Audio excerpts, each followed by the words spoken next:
Permítanme iniciar diciendo algo sobre el ciego.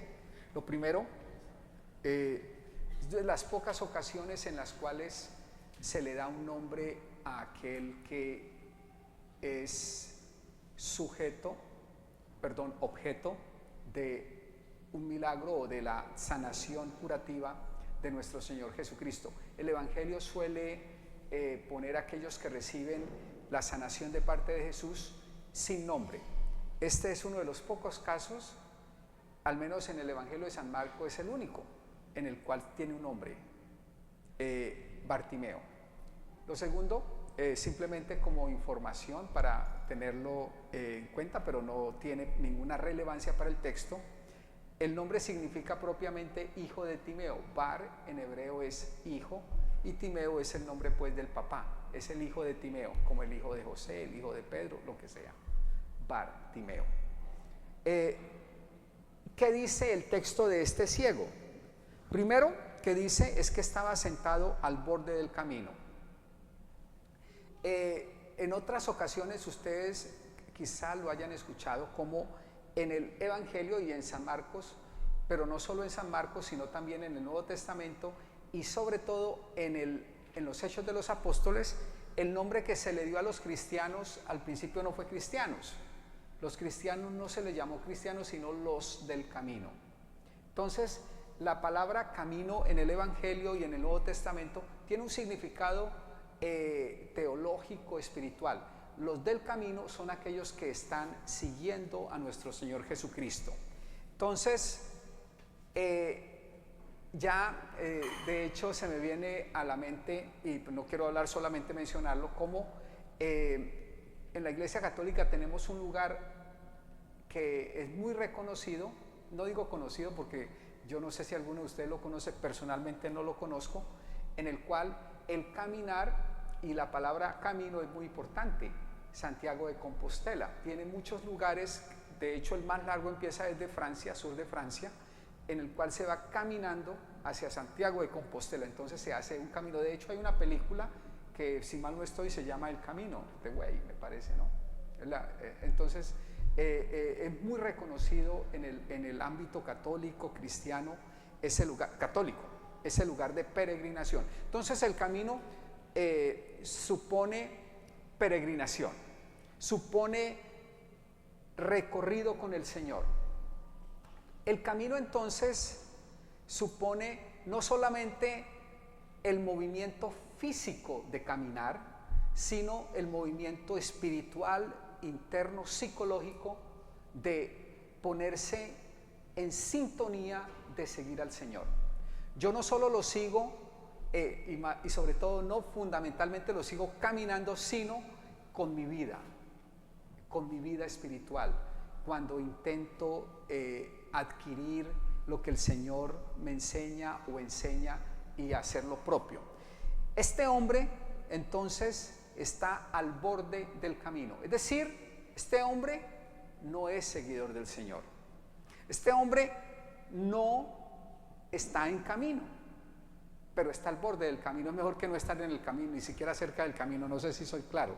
El texto dice que está al borde del camino, es decir, está al menos en un lugar en el cual puede emprender el camino. El texto no dice el hombre está a 50 millas del camino, no, dice está al borde del camino. Es decir, tiene cierta esperanza, si se quiere, de que pueda entrar en camino. Ya lo dije, pero lo vuelvo a repetir y por eso no lo había dicho, es ciego. En el Evangelio la ceguera tiene que ver más que con la ceguera física, es con la ceguera espiritual, es decir, con el no reconocer a nuestro Señor Jesucristo. Quien no cree en nuestro Señor Jesucristo, para el Evangelio es un ciego. El creer es el ver y el poder físicamente, repito, en el Evangelio, ver al Señor. Entonces, la ceguera tiene que ver con que el hombre no conoce a nuestro Señor Jesucristo, no ha tenido un encuentro con el Señor. Y lo tercero que dice el hombre es que está pidiendo limosna, es decir, es una persona que no solo es ciega, sino que también posiblemente por su ceguera, no podía por sí mismo sostenerse y necesitaba de la ayuda de los demás, necesitaba pedir limosna, necesitaba de que otros le dieran para sostenerse. Entonces es un hombre que no es independiente, es totalmente dependiente de los otros. Interesante. A ese hombre, o ese hombre, es el que de manera interesante, aunque no conoce al Señor, termina dándole un título al Señor que es ciertamente justo y verdadero. Jesús, hijo de David, ten compasión de mí. Es decir, reconoce en Jesucristo que es el Mesías, que es el enviado de Dios, y a Él le pide que tenga compasión, que tenga piedad. Muy bien, entonces dése cuenta cómo el Evangelio, más que hablar de una ceguera física, habla de una ceguera espiritual, más que de hablar que el hombre está sentado al borde del camino físicamente, es que no propiamente no ha estado o no lo sigue al Señor, no es un discípulo del Señor. Y tercero, que es un hombre dependiente, que es un hombre que no tiene una independencia, y en este caso es monetaria, pero en general podríamos ser dependiente. A este hombre es que el Señor, o este hombre es el que va a gozar del encuentro con el Señor. ¿Y qué pasa una vez se encuentra con el Señor? Solo voy a mencionarlo, que es el Señor el que lo llama. Después de que todos intentaban detenerlo, dicen llámenlo, va, y el ciego, hay unos gestos interesantísimos e importantes en el Evangelio. El ciego tiró su manto. El manto entonces era no solo para cubrirse de el posible frío, sino también el manto era el lugar donde caían todas las limosnas, y luego recogía todas las limosnas y la podía llevar. Entonces el manto estaba tendido en el piso como el lugar, como si pusieran un sombrero, pues. Entonces, o podríamos decir, cogió el sombrero y se lo puso. Este caso es un manto. Allí caían todas las limosnas que los que pasaban por ese camino le daban al ciego. Entonces, lo primero que hace entonces el hombre es dejar aquello que era lo que le daba su sustento, que era el manto. Allí caía todo lo monetario. De un salto se pone de pie y se acercó a Jesús. Entonces hay un movimiento de dejar atrás algo,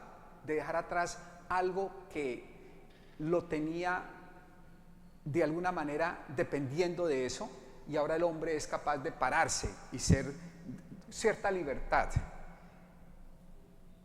Ayer yo hacía un bautizo, y en los bautizos hay algo bien interesante, que luego de que los padres dicen el nombre que le quieren dar al hijo, el sacerdote, diácono o quien quiera haga el bautizo, puede ser un sacerdote o un diácono, le pregunta a los padres: ¿qué piden ustedes a la iglesia de Dios para su hijo? Y ellos dicen, o deberían de decir, el bautizo. Es decir, hay una especie de diálogo, y aquí Jesucristo hace algo similar. ¿Qué quieres que haga por ti? Es decir, no presupone nada, sino que quiere escuchar del ciego qué es lo que él desea. Pareciera que la pregunta no tiene mucho sentido. Es un ciego que está dependiente, no tiene nada, depende de la limosna de los demás, está ahí al borde del camino dependiendo de todo eso. Casi que no hay necesidad de preguntarle qué quiere, pero el respeto del Señor hace que le pregunte: ¿qué quieres que haga por ti? Y el ciego le contesta: maestro, que pueda ver. Evidentemente, repito, el ver supone o tiene que ver más con la visión espiritual, es decir, que pueda reconocerte, que pueda entrar en una relación contigo. Y vete, tu fe te ha salvado, es muestra de eso que estoy diciendo.